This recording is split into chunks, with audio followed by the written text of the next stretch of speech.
Тази вечер ние сме много нещастни. Разбрахте, вие знаете, че днес е починал Георги Калайончев. Аз съм започнала работата си с него и съм била цял живот с него на сцената. Голям артист, велик артист, голям комик. Той няма да се повтори никога.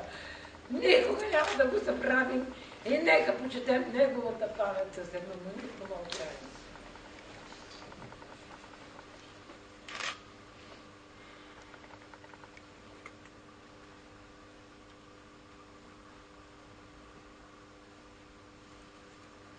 А сега нека да му и ръкоплескаме.